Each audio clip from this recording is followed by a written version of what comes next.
Señor es contigo, bendita tú eres entre todas las mujeres, y bendito es el fruto de tu vientre, Jesús. Santa María, Madre de Dios, ruega por nosotros pecadores, ahora y en la hora de nuestra muerte. Amén. Nuestra Señora Corredentora, ruega por nosotros. Nuestra Señora de Fátima, Ruega por nosotros. San José, Ruega por nosotros. San Pío X, Ruega por nosotros.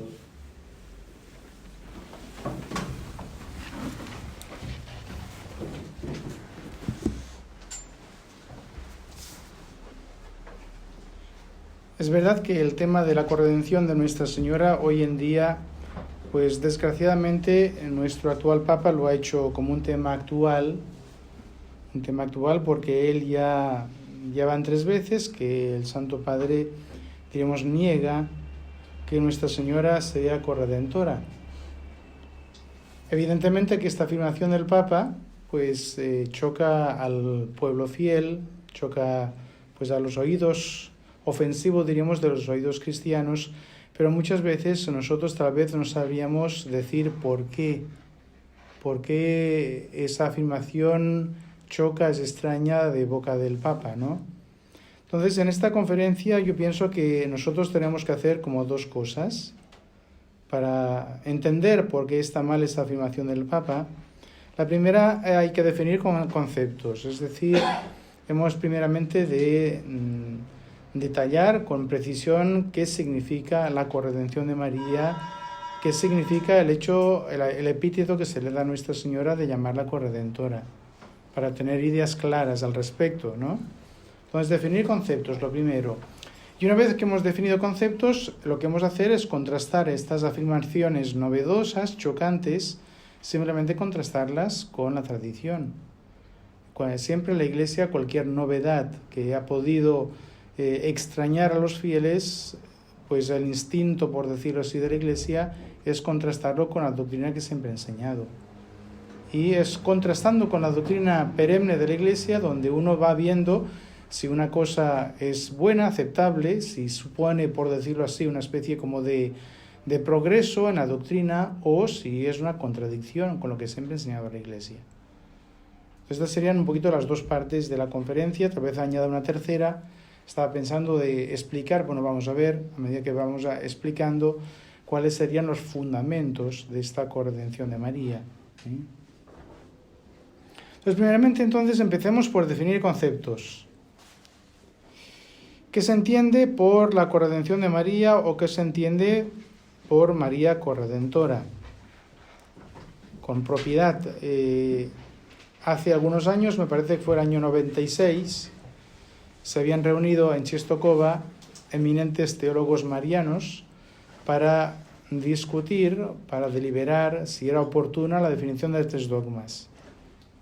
El dogma de María corredentora, el dogma de María mediadora de todas las gracias y el dogma, o la verdad, diremos, si había que definirlo como dogma, la maternidad espiritual de María. Y después de muchas deliberaciones, pues los teólogos concluyen ya que no conviene definir ninguna de estas 3 verdades, y sobre todo aducían 2 motivos. El primer motivo, que estas verdades son ambiguas. Y uno dice, pero ¿desde cuándo es ambiguo el llamar a la Virgen María mediadora de todas las gracias? O sea, son los teólogos ambiguos en el Vaticano II los que vienen a hablarnos de que es ambigua la doctrina de la Iglesia. Sería ambiguo llamar a la Virgen María mediadora, sería ambiguo llamarla corredentora. Claro, uno lo entiende, es ambiguo entre los teólogos nuevos. Los teólogos nuevos discuten lo que significan esas palabras, pero no lo ha discutido jamás la doctrina de la Iglesia, jamás. Que la Virgen María sea nuestra madre espiritualmente hablando, la madre espiritual de todas las almas redimidas, eso siempre lo ha entendido el pueblo fiel y nunca ha sido una terminología ambigua. Pero el primer motivo, no hay que definirlos porque son términos ambiguos. En lugar de buscar los términos más exactos, no se define porque es ambiguo. Y segundo motivo, decían, porque esos 3 títulos atentarían a la intención ecuménica del Vaticano II. O sea que es por ecumenismo que no se definen, diríamos, estos dogmas. Entonces, por eso, ¿qué se entiende propiamente, para sacar toda ambigüedad, qué se entendería por la corredención de María? que la palabra lo expresa con mucha precisión, co-redención, ser redentora juntamente con nuestro Señor. Entonces, propiamente hablando, esta corredención significa que dentro de los planes de Dios, el acto de la redención de las almas debía ser realizado no solamente por nuestro Señor Jesucristo, que es el Redentor por derecho propio, sino que en el plan divino debía ser realizado en unión con la Santísima Virgen. Es verdad que nuestro Señor podría haber prescindido de la Virgen, Él es Dios, y la sola encarnación podría haber hecho de Él el Redentor, sin más, sin que reclamara Él ni la ayuda, por decirlo así, ni de la Virgen, ni después la ayuda de la Iglesia, ni de los apóstoles. Lo que interesa ver aquí no es lo que Dios podría haber hecho, sino lo que Él quiso hacer según los planes del Padre. Según los planes del Padre, aunque Él podría haber prescindido de la Virgen María formaba parte de ese acto redentor.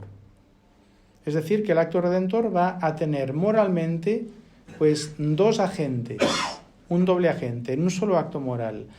Va a tener el acto de la redención a nuestro Señor como redentor, es decir, Él va a ser el agente principal del acto de la redención.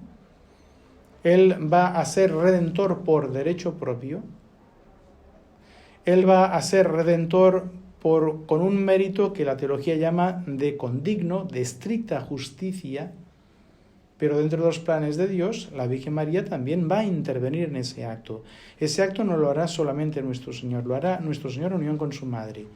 La Virgen María será corredentora, es decir, que ella será redentora a un título secundario y subordinado respecto de nuestro Señor. Ella será redentora no por derecho propio, sino por gracia. Por gracia, todo lo que Cristo tiene por derecho propio se lo concede a su Madre por gracia. Y que ella será redentora, pues al menos con un mérito que llamamos de condigno, de conveniencia. Aunque los teólogos también piensan, últimamente los teólogos antes del Vaticano II, teólogos marianos, pensaban que la Virgen María también había que darle el mérito de justamente ese mérito de condigno, es decir, un mérito de justicia, pero no de igualdad, sino un mérito de justicia llamaban de proporcionalidad. ¿Por qué? Porque ella entra en los planes divinos dentro, formando parte del acto de la redención. O sea que Jesús y María son un solo principio moral del acto redentor. Eso es lo que expresa entonces ese título de corredentora. Que nosotros somos redimidos por Jesús y por María. Que las gracias de la redención vienen de Jesús como de la fuente y vienen de María como del canal, por los cuales nuestro Señor ha querido hacer derivar esas gracias hasta nosotros. Es verdad que el título de corredentora es un título moderno. No aparece en los Santos Padres, no aparece en la Sagrada Escritura. Aparece, sin embargo, en la boca del Magisterio. No aparece en la liturgia, con que la liturgia sanciona esa corredención de María en la fiesta de Nuestra Señora de la Compasión, el viernes antes del Domingo de Pasión, y en la fiesta también del 15 de septiembre, que es la fiesta de los 7 dolores de María. Entonces está la fiesta, lex orandi, lex credendi, la ley de la oración es la ley de la fe. Entonces está la realidad, pero no está designada con el término de corredención. Pero aquí realmente, aunque el término sea moderno, no diremos novedoso, porque no lo es, designa algo que ya era conocido, es un término moderno, pero pasa un poquito lo mismo que pasa con otros términos que la Iglesia ha ido ajustando o afinando. El término, por ejemplo, de la transustanciación, con que Trento define el cambio exacto, con precisión, el cambio que se realiza en la consagración. La sustancia del pan se convierte en la sustancia del cuerpo de Cristo. La sustancia del vino se convierte en la sustancia de la sangre de nuestro Señor. Transustanciación, paso de una sustancia a otra. Y entonces Trento define que esa es la palabra adecuada, técnica, precisa, para designar ese milagro o ese cambio que se produce en la Eucaristía en el momento de la consagración. No estaba antes esa palabra, estaba la realidad. Y todo el mundo, todos los fieles cristianos siempre creyeron en que el pan en la misa se transforma en el cuerpo del Señor. ¿Se dan cuenta? No estaba la palabra, estaba la realidad designada. Entonces aquí vamos a ver cómo, si bien la palabra es moderna, pero está en boca del magisterio, en boca de los papas, sin embargo la realidad designada ha sido una realidad conocida desde siempre por la Iglesia. Entonces es donde ahí vamos a cotejar esta doctrina con la de la tradición, para que ustedes vean un poquito qué vamos a cotejar vosotros, las afirmaciones del Papa. Me parece, yo ahí ya había hecho en su tiempo una hojita de fe sobre el tema, pero la declaración un poco como más chocante no ha sido la última, sino la que hizo el 12 de diciembre del año 2019. Era la fiesta de la Virgen de Guadalupe, y decía el Papa ahí: la celebración de hoy, los textos bíblicos que hemos escuchado y la imagen de Nuestra Señora de Guadalupe que nos recuerda el Nicánimo Poua, me sugieren 3 adjetivos para ella: Señora, mujer, madre y mestiza. María es mujer, es señora, como dice el Nicánimo Poua, mujer con el señorío de mujer. Se presenta como mujer y se presenta con un mensaje de otro, es decir, es mujer, señora y discípula. Y así es de sencillo, no pretende otra cosa. No pretende otra cosa. Es mujer discípula. Y si la piedad cristiana a lo largo de los tiempos buscó alabarla con nuevos títulos, eran títulos filiales, títulos del amor del pueblo de Dios, que en nada tocaban ser mujer discípula. María mujer, María madre, sin otro título esencial. Los otros títulos, pensemos en las letanías lauretanas, son títulos de hijos enamorados que le cantan a la madre, pero que no tocan la esencialidad del ser de María, mujer y madre. Entonces, mujer y madre sin nada más, te dice el Papa. Pero, ¿santidad como mujer y madre sin nada más? ¿Inmaculada?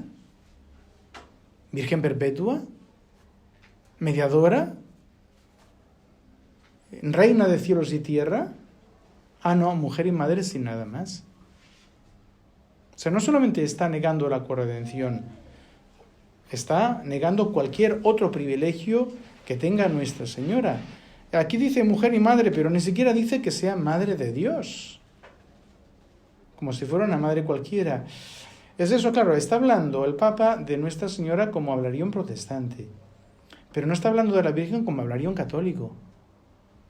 El católico diría, pues de la Virgen es inmaculada, es la madre de Dios, es la mediadora de todas las gracias, es corredentora, asunta al cielo en cuerpo y alma, reina de cielos y tierras, abogada de los pecadores, abogada de refugio de los pecadores.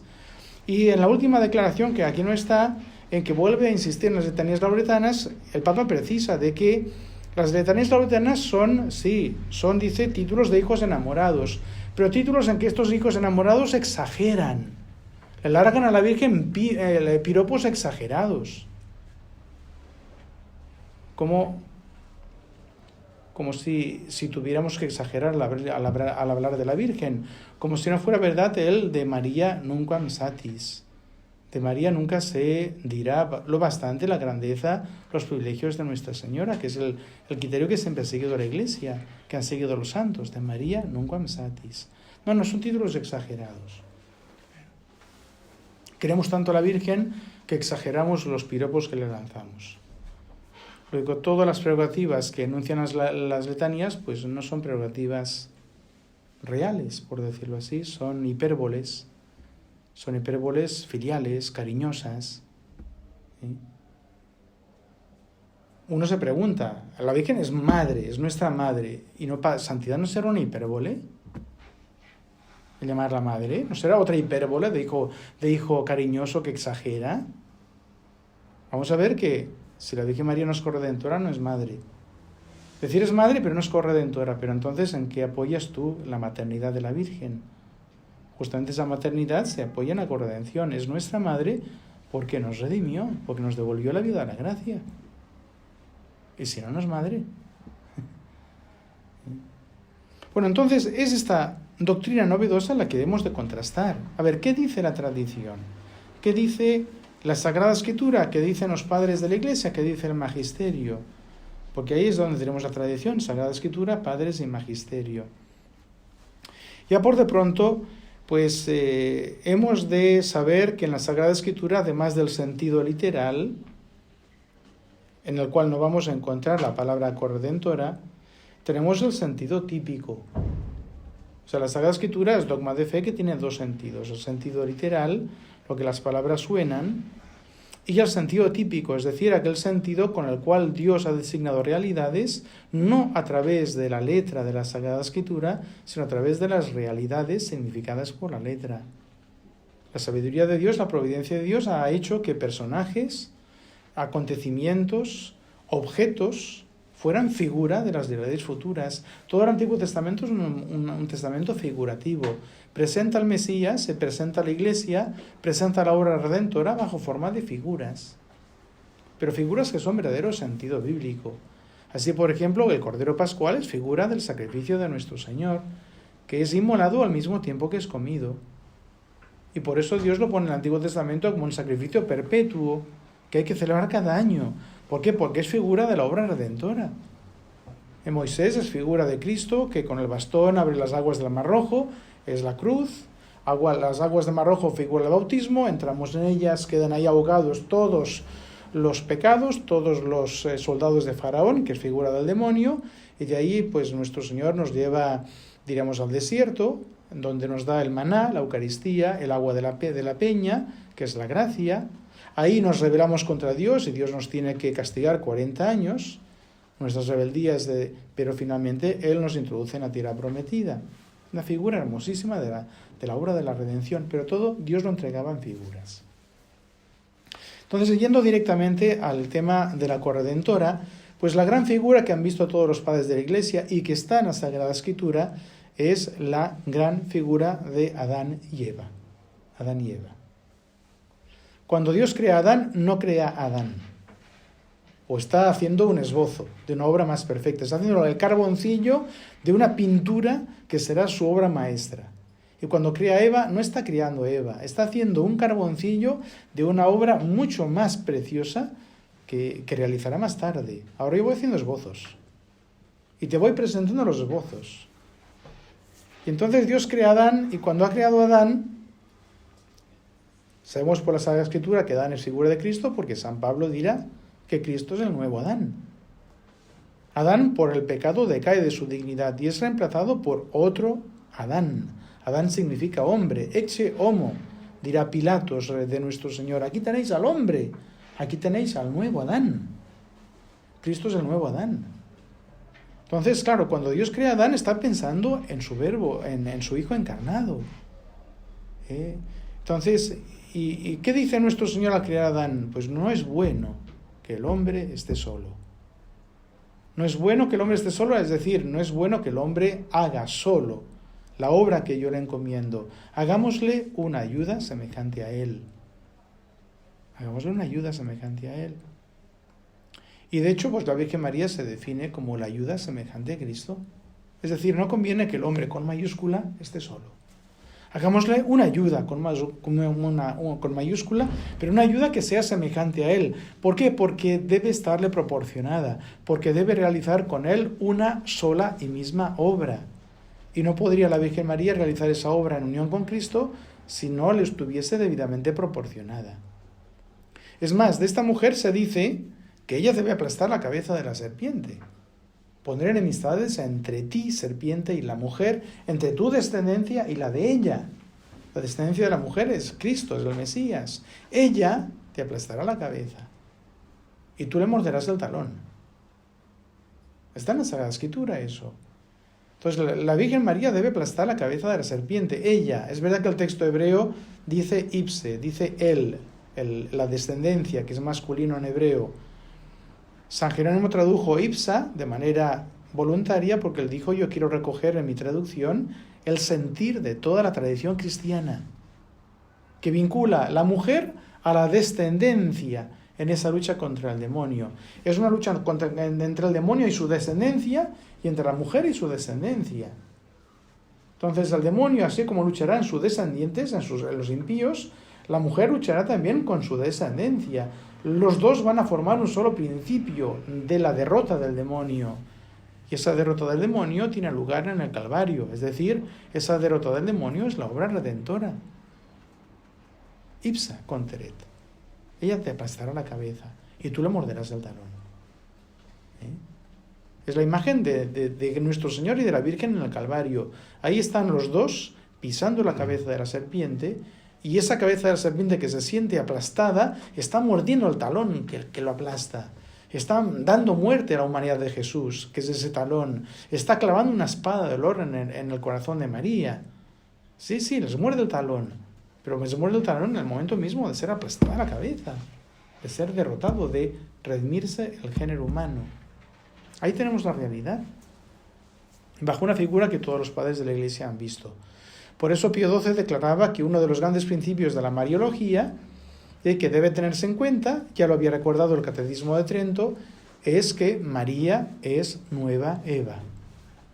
Eso lo han visto todos los padres de la Iglesia. Si Cristo es nuevo Adán, tiene que haber nueva Eva. ¿Y qué significa nueva Eva? Pues significa que el nuevo Adán, Cristo, no nos va a redimir solo. Lo hará valiéndose de una compañera, de una socia, de una ayuda que estará vinculada a Él a lo largo de toda la obra redentora. Así de simple. Así de simple.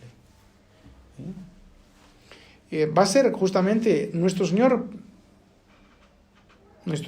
como decir, presenta o realiza la obra redentora al modo de una divina venganza. Tú me derrotaste haciendo pecar al hombre a través de una mujer que fue seducida en un madero. Bien. Yo acepto luchar en el terreno que tú has elegido. Hombre, mujer, madero. Muy bien, hombre, mujer, madero. Yo voy a agarrar un hombre, y este hombre será el Verbo encarnado. Voy a agarrar una mujer, que será la Virgen María, y voy a agarrar un madero, que será la cruz. Es realmente la antítesis del pecado, del acto del pecado. Adán se ve reemplazado por Cristo, Eva se ve reemplazada por María, y el árbol de la ciencia del bien y del mal se ve reemplazado por el árbol de la cruz. Pero yo te voy a vencer a ti con las mismas armas que tú has elegido, y no te vas a dar cuenta. Ahí es un poquito como la ironía de Dios, que vencerá al demonio valiéndose de lo mismo que el demonio utilizó para pretender hacerle la guerra a Dios. Y eso lo han visto todos los padres de la Iglesia, lo dice claramente San Juan Crisóstomo, nos lo dice el prefacio, por ejemplo, de la Pasión, para que aquel que en un árbol había vencido, en un árbol fuese vencido por Jesucristo nuestro Señor. Nos presenta parte de esa antítesis.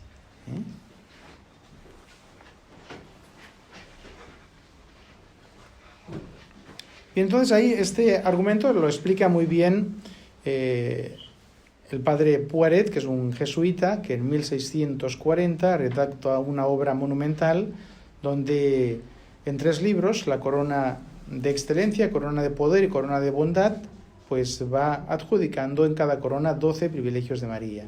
Son en total 36 privilegios de María, todos ellos expuestos en base a los padres de la Iglesia. Una obra realmente hermosísima, lástima que nunca ha sido traducida al castellano. Lo redacta en francés, pero ya es una obra clásica. Entonces, en esa obra, pues realmente el padre Poiret entabla, según los padres de la Iglesia, ese contraste entre Adán y Eva y Cristo y María. Lo resume de manera muy hermosa el padre Uppers en una obra, una serie de escritos donde el padre Uppers explica la consagración mariana según San Luis María Guignon de Montfort. Y el primer capítulo que le dedica es ¿quién es María? Y él empieza a decir, pues podríamos dar de María exactamente la misma definición que Dios dio de Eva cuando la creó.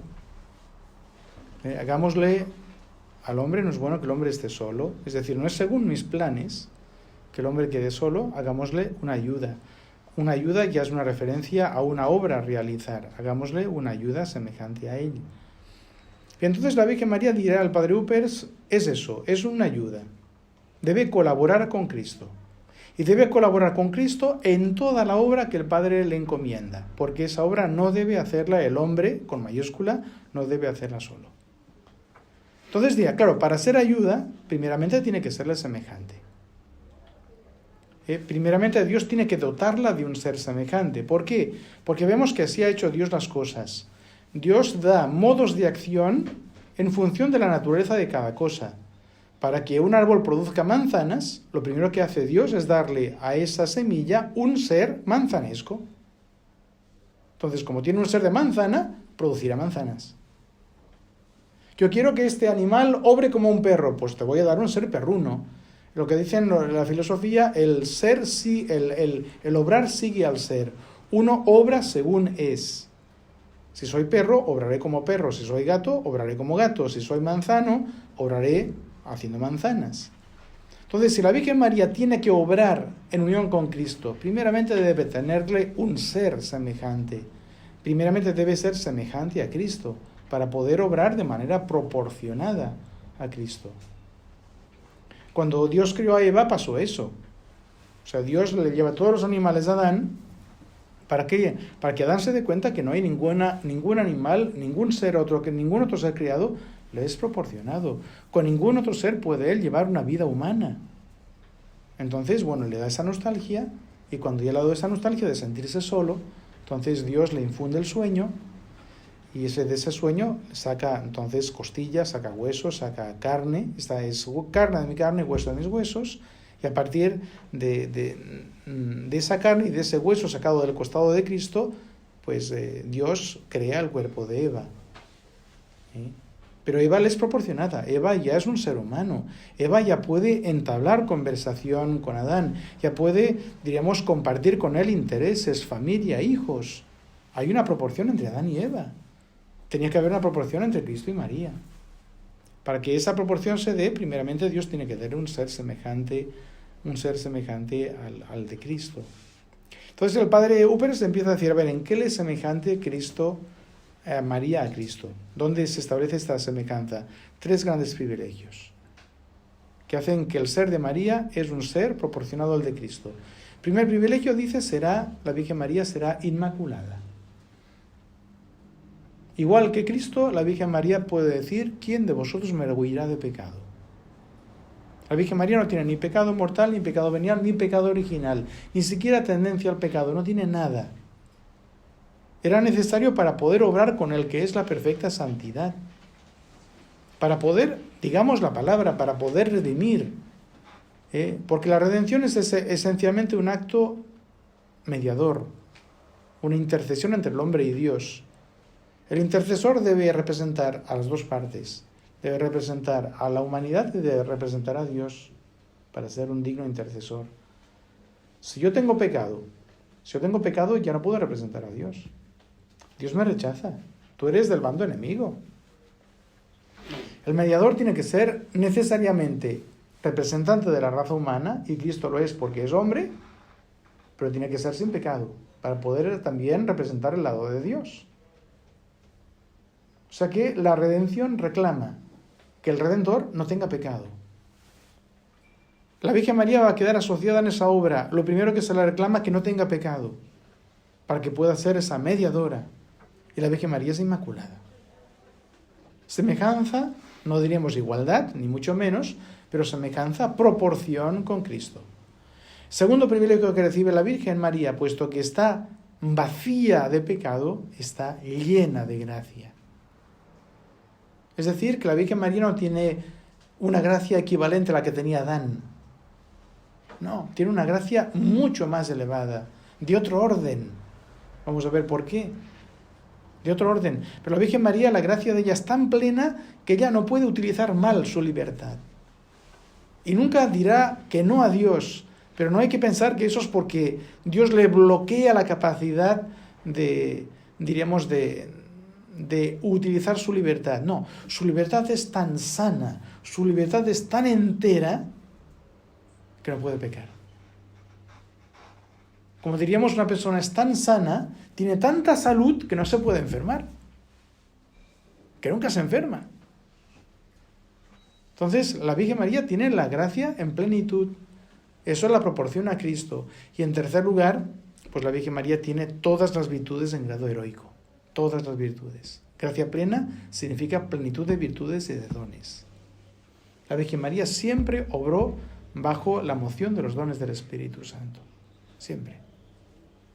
Entonces ahí vemos claramente cómo la Virgen María queda proporcionada a Cristo. Una vez que ha quedado proporcionada a Cristo, dice el Padre Húperes, nuestro Señor los vincula, para que esa vinculación no sea una vinculación que hagamos nosotros, que nos inventamos nosotros. No, debe quedar en la naturaleza de las cosas. Entonces, Dios no quiso que esa vinculación fuese como la de Adán y Eva, un matrimonio, desde el punto de vista físico, porque la Virgen María y Cristo no venían a redimir no venían a engendrar una humanidad nueva, descartando la antigua y dejando condenada la antigua, venían a redimir la antigua, la que había pecado. Entonces Dios descarta el lazo, el vínculo del matrimonio, pero elige un vínculo según la carne, un vínculo externo, visible, oficial, que es el vínculo de la maternidad. Vínculo hijo-madre, madre-hijo. Entonces la maternidad consagra a la Virgen María como la socia de nuestro Señor. Maternidad acompañada de virginidad, para manifestar claramente que ella venía a ser madre espiritual de todas las almas. En la Iglesia la maternidad se ejerce a través de las almas, especialmente a través de las almas vírgenes. El sacerdote que tiene el celibato, las religiosas, religiosos que hacen voto de castidad.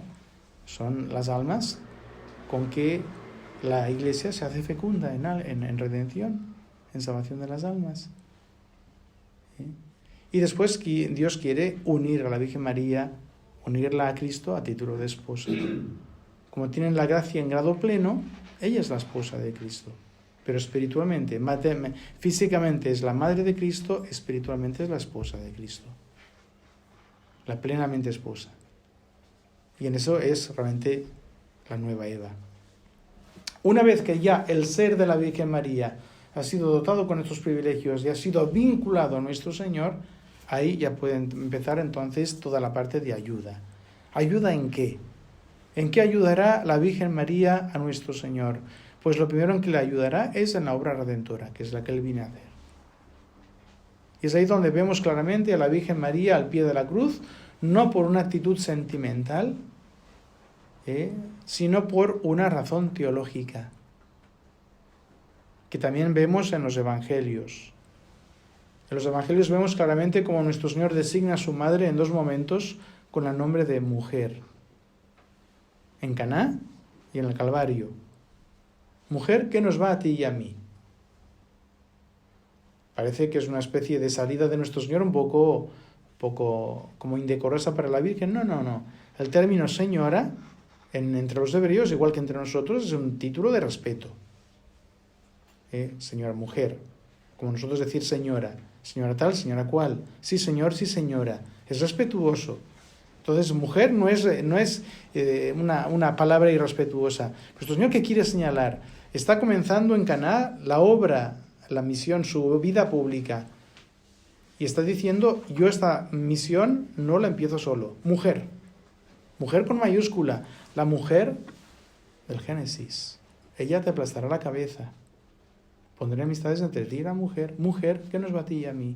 Y la misma palabra en el Calvario. Mujer, ahí tienes a tu hijo.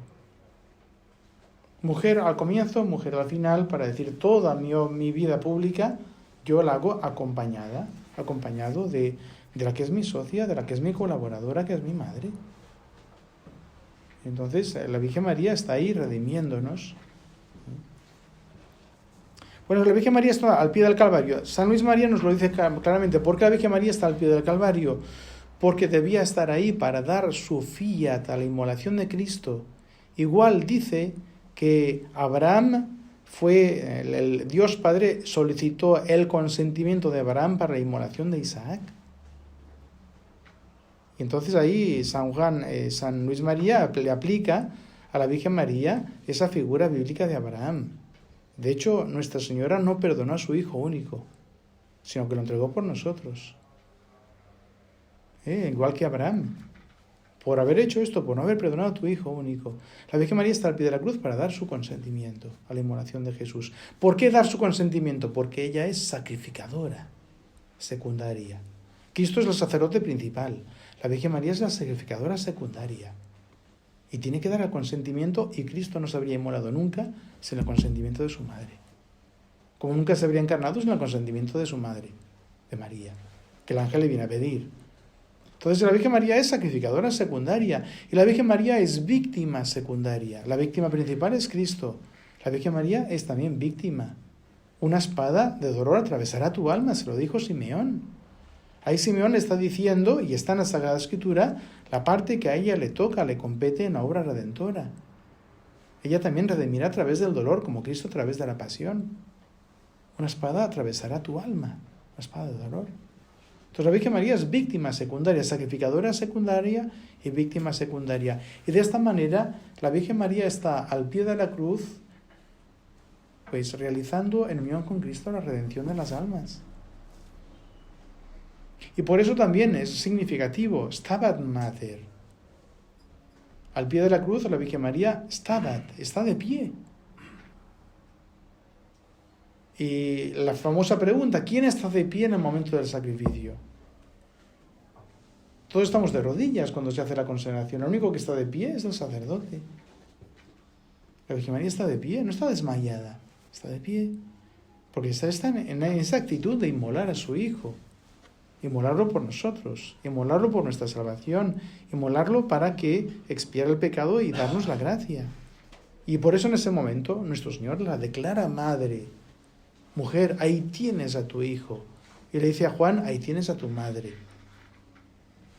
De ahí procede la maternidad de María. Ella es madre porque es corredentora. Ella es madre porque nos da las fuentes de la gracia. Y eso es lo que siempre ha entendido la Iglesia. Bueno, en primer lugar será ayuda en eso, en la obra redentora. Después será ayuda en la distribución de las gracias. Las gracias que ella mereció, tiene derecho a distribuirlas. Y el Espíritu Santo le respeta ese derecho. Por eso ella es mediadora de todas las gracias. Y no se aplica ninguna gracia a las almas que no pase por las manos de María. Porque ninguna gracia hay que no la haya merecido ella. La gracia tiene un tinte mariano. La gracia es esencialmente cristiana, viene de Cristo, pero viene de Cristo teñida, por decirlo así, de Nuestra Señora, de María, un tinte mariano. La gracia que nos salva viene de Cristo y viene de María. Después hay ayuda también de Cristo en cuanto a la maternidad espiritual. Cristo es el Padre de todas las almas, la Virgen María será la Madre espiritual de toda la Iglesia, es Madre de la Iglesia.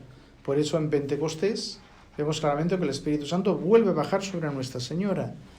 En la Encarnación el Espíritu Santo bajó sobre la Virgen para hacerla madre de la cabeza. Ahora hace falta que ya quede constituida madre del cuerpo, que es la Iglesia. Y eso es Pentecostés. El Espíritu Santo bajando de nueva vez sobre la Virgen María para constituirla madre de la Iglesia, madre del cuerpo místico, madre de todas las almas redimidas. Después la Virgen María tendrá que ayudar en esa lucha contra el demonio. Ella es la gran adversaria de Satanás. Ayuda a Cristo en esa lucha contra el demonio, contra las fuerzas del pecado, del mal. Y históricamente sabemos que las grandes herejías han sido aplastadas por la intervención de Nuestra Señora. La Iglesia apela a la Virgen cuando se ve en momentos de apuro, en momentos de dificultad. Tú sola intermedisti omnes heresías in universo mundo. Solamente tú has recibido el poder de aplastar las herejías en todo el orbe. Canta ya la liturgia.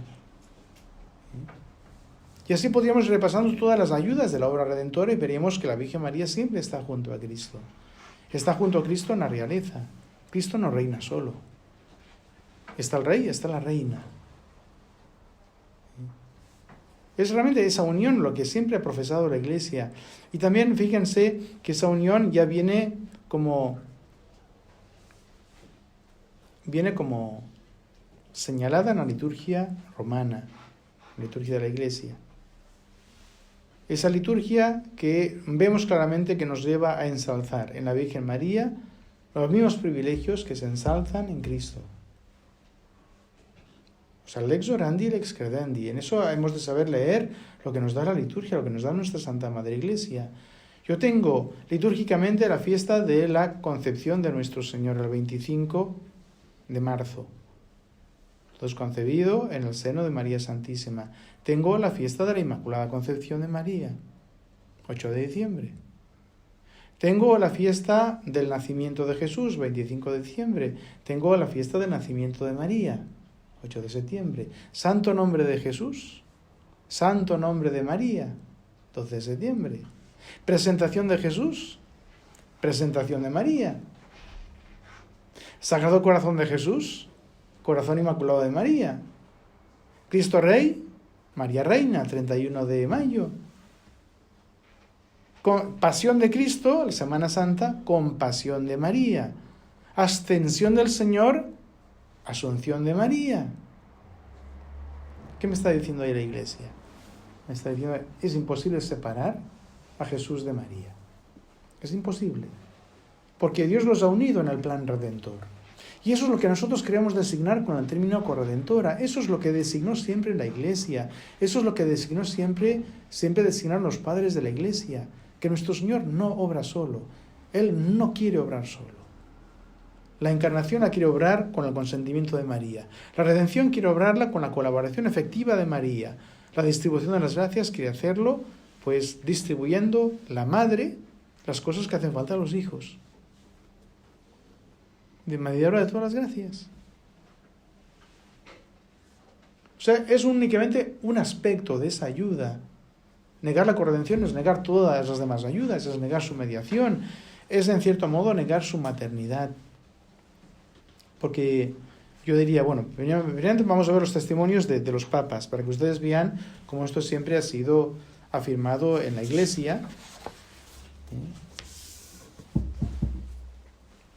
Pío IX, por ejemplo, en la bula de la Inmaculada Concepción, la bula en que define la Inmaculada Concepción de María, dice: así como Cristo, mediador de Dios y de los hombres, después de asumir la naturaleza humana, borró la escritura del decreto que nos era contrario, clavándola triunfante en la cruz, así también la Santísima Virgen, unida a Él con apretadísimo e indisoluble vínculo, hostigando con Él y por Él eternamente a la venenosa serpiente, y triunfando de la misma en toda la línea, trituró su cabeza con su pie inmaculado.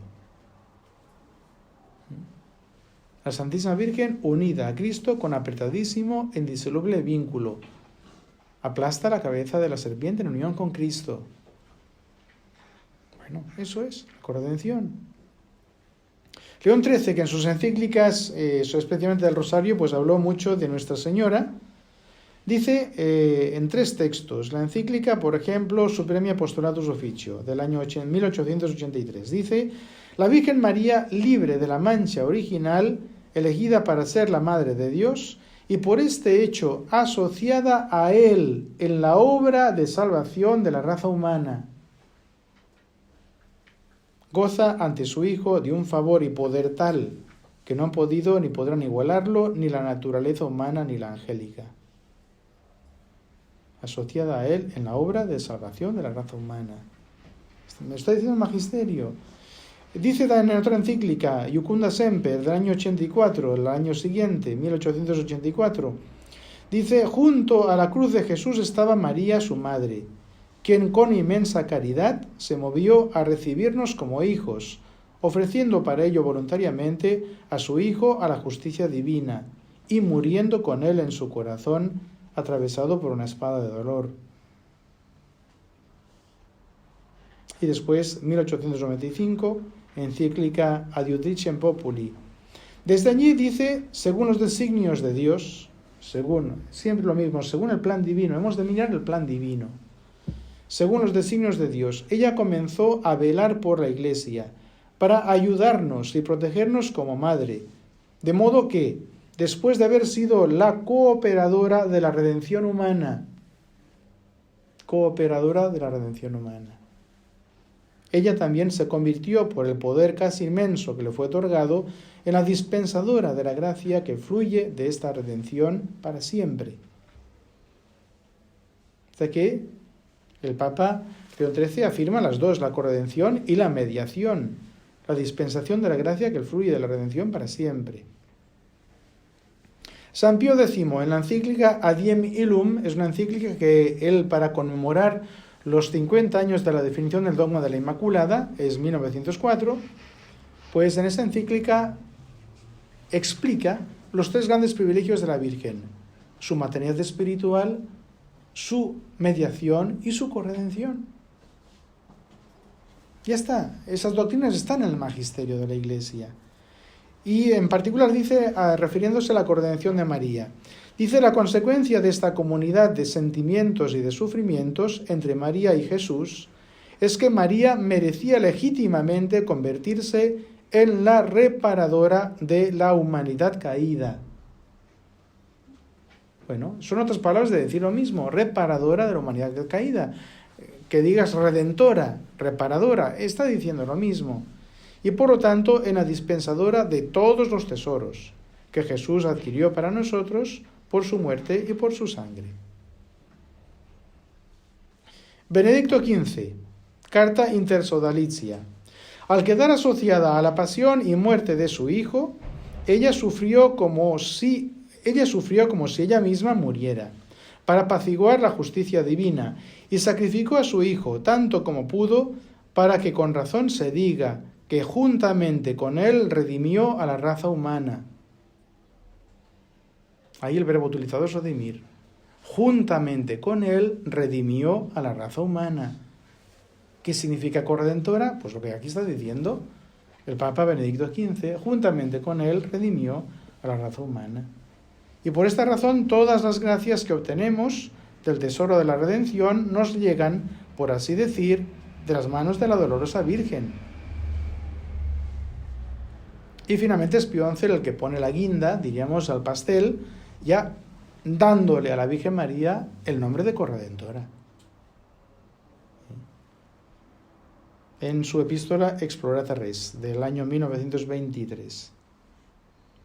No incurrirá en la muerte eterna aquel que goce especialmente en su último momento de la asistencia de la Santísima Virgen. Esta opinión de los doctores de la Iglesia, confirmada por el sentimiento del pueblo cristiano y por una larga experiencia, se basa sobre todo en el hecho de que la Virgen dolorosa quedó asociada a Jesucristo en la obra de la redención. La Virgen dolorosa quedó asociada a Jesucristo en la obra de la redención. Y más tarde dice el Papa, en forma de oración: oh Madre de piedad y de misericordia, que asististeis a vuestro Hijo mientras realizaba en el altar de la cruz la redención de la humanidad, como corredentora y asociada a sus dolores, mantened en nosotros y aumentad cada día, os lo rogamos, los preciosos frutos de su pasión y redención. Como corredentora. La palabra está en Pío XI. Y finalmente Pío XII en la encíclica Alcelia Reginam, en que establece la fiesta litúrgica de María Reina, año 54. Dice: en el cumplimiento de la redención, la Santísima Virgen se asoció estrechamente con Cristo. En el cumplimiento de la redención.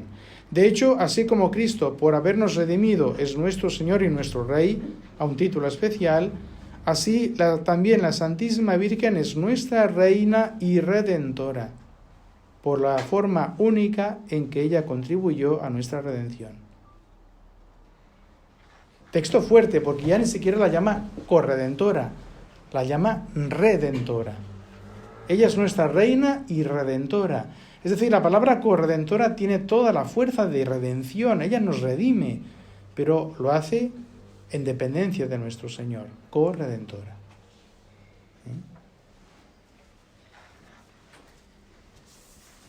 Bien, esa es la doctrina entonces de la Iglesia. La Virgen María realmente siempre ha sido reconocida por el pueblo cristiano, ya les digo, por los santos padres, por el magisterio mismo de la Iglesia, por la liturgia, como la, digamos así, la causa de nuestra salvación, la causa de nuestra redención, que es lo que entonces quiere designar este título de Corredentora de María. Y bueno, también ahí fíjense que para la tercera parte que les decía, si uno tuviese que justificar de dónde le viene a la Virgen María esa realidad de ser corredentora. ¿En qué se basa esa corredención? Bueno, ya hemos visto que se basa en ese título de Nueva Eva, en esa que Dios Padre, pues realmente al criar a Eva está pensando en María, está pensando en la socia que su hijo debe tener en la obra de la redención humana. Pero nuestro Señor no da privilegios sin asentar realidades. Es decir, nuestro Señor primeramente pone aquella realidad que la hace realmente corredentora. Para darles un ejemplo, nuestro Señor es nuestro Redentor, pero para ser nuestro Redentor, pues el Verbo debe hacerse hombre. El Verbo no puede ser nuestro Redentor en cuanto a Dios. Para ser nuestro Redentor hace falta que Él sea nuestro pontífice, que Él sea nuestro abogado, nuestro mediador, nuestro puente, pontífice. Entonces, no puede serlo en cuanto a Dios, porque en cuanto a Dios es igual al Padre. En cuanto a Dios no puede ser inferior en nada al Padre. En cuanto a Dios no puede rendirle ningún culto al Padre. Nuestro Señor solamente puede ser sacerdote, pontífice, redentor, rey, en cuanto a hombre. Entonces, gracias a su condición humana, por la cual en cierto modo se hace inferior al Padre, el Padre es mayor que yo, dice nuestro Señor refiriéndose a su condición humana, pero el Padre y yo somos una misma cosa, refiriéndose a su condición divina. Es que, claro, es una persona que tiene dos naturalezas. Una persona divina que tiene su condición divina y su condición humana. Según su condición divina es igual al Padre y no puede serle inferior y no puede entonces ejercer de sacerdote, pero según su condición humana ya en cierto modo le es inferior y puede ser sacerdote y redentor. Entonces es la unión hipostática, es esa unión de las dos naturalezas en una sola hipóstasis, una sola persona, la que le otorga a Cristo todos los privilegios, el privilegio de ser redentor, el privilegio de ser el sumo maestro, el sumo taumaturgo, el sumo rey. Todos los privilegios le vienen a Cristo de la unión hipostática, que viene a ser como la razón de ser de todos los privilegios de nuestro Señor. ¿Cuál es la razón de ser de todos los privilegios de María? La razón de ser de todos los privilegios de María es su divina maternidad. Viene a ser la divina maternidad para Nuestra Señora lo que la unión hipostática es para nuestro Señor. Todos los privilegios se ordenan a la divina maternidad como Inmaculada Concepción, que se orienta a hacer de la Virgen María como, diríamos, como un destello del seno del Padre. El Verbo nace en el seno purísimo del Padre. Y cuando ese Verbo tenga que nacer humanamente, no puede nacer en un lugar menos santo que el seno del Padre. El seno virginal de María debe ser inmaculado, debe ser un reflejo del seno del Padre. Por eso la Inmaculada Concepción se ordena totalmente a la maternidad divina, a que la Virgen María sea el digno templo donde nace nuestro Señor. Pero también esa maternidad, ¿qué pasa con la divina maternidad? Con la divina maternidad Nuestra Señora se convierte automáticamente. Primeramente, al ser la Madre de Dios, ella se convierte en el templo donde Cristo es ordenado sacerdote. Ella se convierte en el altar donde nuestro Señor empieza su inmolación. Ella se convierte en la que nos da a nosotros al pontífice, la carne con la cual Cristo puede ser pontífice, la recibe de María, se la entrega a María. María nos está entregando, no solamente es templo y es altar, nos está entregando al pontífice, nos está entregando a la víctima por su consentimiento. Todo eso lo está haciendo la maternidad divina. Esa maternidad divina está asociando a la Virgen María a la obra de ese pontífice y esa víctima que nacerá de ella. Ya está, es esa maternidad divina la que une indisolublemente la Virgen María a Cristo en todo el ámbito de la obra redentora. Porque es Madre de Dios, ella es corredentora.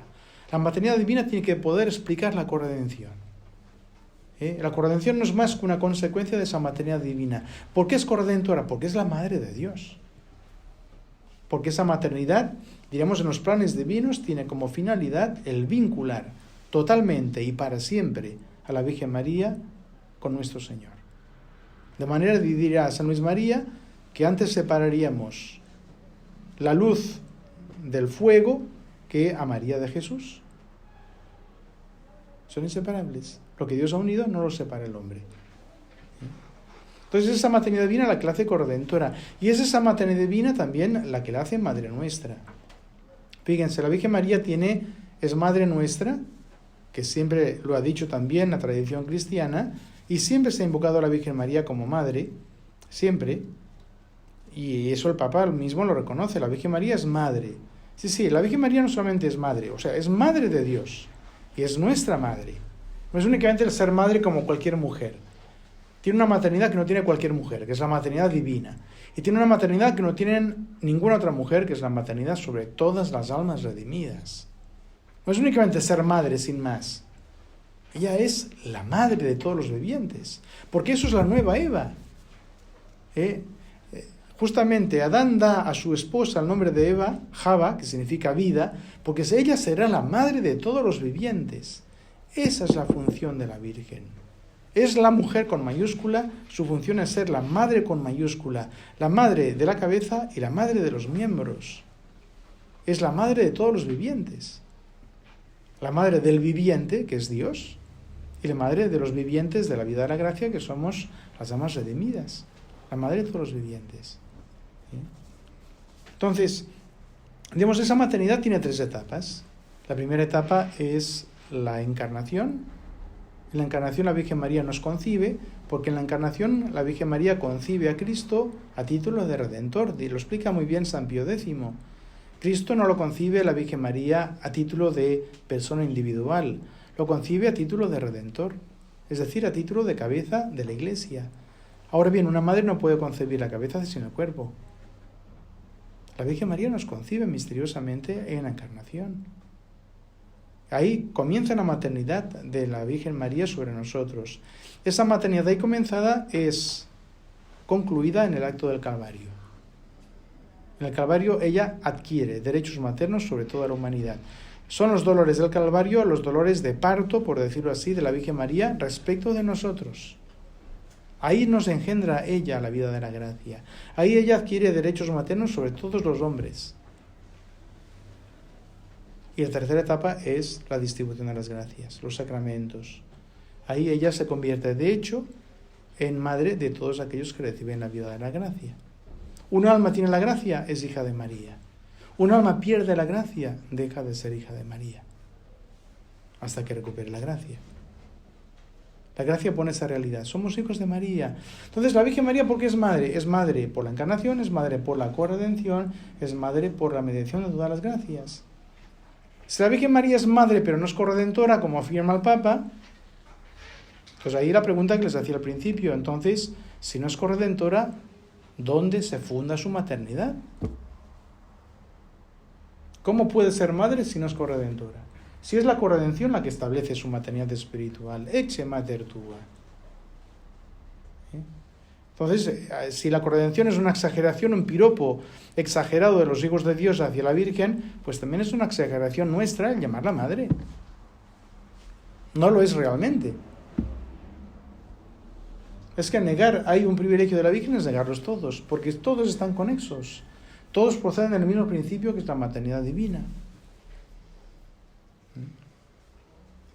Es por eso realmente contrastada con la doctrina de siempre de la Iglesia, pues la afirmación del Papa no se mantiene, no se sostiene. Se ve una vez más esa motivación ecuménica que nos lleva a renunciar a todo. Así como esa motivación ecuménica nos llevó a renunciar a la misa tradicional, para adoptar una cena protestante. Así como nos lleva justamente a renunciar a la noción católica de misericordia, para aceptar una misericordia en la cual no se pide cambio de vida. Así como nos lleva a renunciar, nos lleva ahora a proclamar a Lutero como testigo del Evangelio. Ahora el Papa quiere que nosotros hablemos de la Virgen como hablan los protestantes. No. Uno se niega rotundamente, ¿no? La Iglesia jamás habló así de María. La Iglesia habló de María exaltando los privilegios. Y lo que dice el Papa, aquí, así de sencillo, ella no pretende otra cosa. Dice el Papa, la Virgen María nunca le robó nada a su hijo. O sea, como si el ser corredentora es arrogarse a la Virgen María algo que es exclusivo de su hijo. Pues no. O sea, la Virgen María no roba nada. Este título de corredentora no se lo adjudica a ella, se lo adjudica a Dios, se lo adjudica a su propio hijo. Es su propio hijo el que le pide esa colaboración, es su propio hijo el que le da el ser corredentora. Una vez más, acordémonos de ese principio, todo lo que Cristo es por derecho propio, María lo es por gracia. Se pueden dar muchos ejemplos. Dice San Pablo que Cristo es el único mediador. ¿Es verdad o es falso? Pues es verdad, lo dice San Pablo, está inspirado. Cristo es el único mediador, pero el único mediador por derecho propio. Lo que pasa, nuestro Señor asocia su mediación única, que es la única que vale, asocia a otros. El único sacerdote del Nuevo Testamento es Cristo. Y sin embargo tenemos un montón de sacerdotes. Que no son sacerdotes por cuenta propia. Son sacerdotes con el sacerdocio único de Cristo. Cuando un sacerdote consagra, no está consagrando haciendo rancho aparte de Cristo, está consagrando con las palabras de nuestro Señor. Está ejerciendo el único sacerdocio de Cristo. Pero sin embargo, Cristo ha querido que su sacerdocio sea compartido por muchos sacerdotes que son instrumentos suyos. Cuando un sacerdote absuelve, ego te absolvo, el sacerdote absuelve con el poder de Cristo. Digámoslo así para que parezca un poquito chocante, aunque no lo es. Cristo no puede perdonar más que el sacerdote. Porque el poder con que perdona el sacerdote es el poder de Cristo. El poder del sacerdote llega hasta donde llega el poder de Cristo. Es el poder de Cristo perdonando. Entonces, Cristo ha querido realmente comunicar su sacerdocio único a muchos sacerdotes que son realización del sacerdocio único de Cristo. A estos sacerdotes Cristo los ha establecido como mediadores. Deben rezar por el pueblo cristiano. Tienen el breviario, que es la oración que el sacerdote dice por el pueblo cristiano. Son mediadores. ¿Con mediación propia? No. Es la mediación única de Cristo que se ejerce a través de los sacerdotes. Es la mediación única de Cristo la que nuestro Señor comparte de manera plena con la Virgen María. La Virgen María no es mediadora con mediación propia. Es mediadora con la mediación única de Cristo. Está sentada en el mismo trono que Cristo. Y desde ese mismo trono de Cristo ejerce la misma mediación de Cristo, que en la Virgen María es universal. Entonces, y eso, por eso les digo, hay ejemplos, y el sacerdocio católico, pues es el ejemplo más significativo de esa manera como Cristo tiene de compartir sus poderes. Y por eso el protestante que niega la mediación de Nuestra Señora, también por lógica, negará el sacerdocio católico y negará la Santa Misa, diciendo el sacrificio de Cristo es uno solo. ¿Para qué hacer otras misas? Cristo murió una sola vez. La misa es inútil. Es no comprender para nada la manera como ha obrado nuestro Señor. Entonces, claro, el protestante, así como niega la mediación de María, niega la misa, niega el sacerdocio, niega la confesión. Los protestantes niegan la confesión, o sea, niegan todo lo que suponga una mediación y una redención de Cristo extendida o compartida con otros. Pero eso no es lo que la Sagrada Escritura nos presenta. No es lo que la doctrina de la Iglesia nos presenta. Bueno, hasta aquí me parece que pues llegaría un poquito esta exposición más, digamos, más precisa de esta verdad de nuestra fe, digámoslo así, la corredención de María. Como estamos ahora en la capilla y nos queda un tiempito tal vez para algunas consultas, los que tengan alguna consulta o quieran hacer alguna pregunta, pues salimos fuera y lo hacemos fuera de la capilla para no estar aquí hablando delante del Santísimo. Pero yo pienso que más o menos con estas palabras ya queda un poquito como detallado el tema de la corredención de María. Entonces vamos a acabar con Ave María y ya les digo, las preguntas pues las podemos hacer fuera. En nombre del Padre y del Hijo y del Espíritu Santo. Amén. Dios te salve María, llena eres de gracia, el Señor es contigo. Bendita tú eres entre todas las mujeres y bendito es el fruto de tu vientre, Jesús. Santa María, Madre de Dios, ruega por nosotros pecadores, ahora y en la hora de nuestra muerte. Amén. Nuestra Señora Corredentora, ruega por nosotros. San José, Ruega por nosotros. San Pío X, Ruega por nosotros.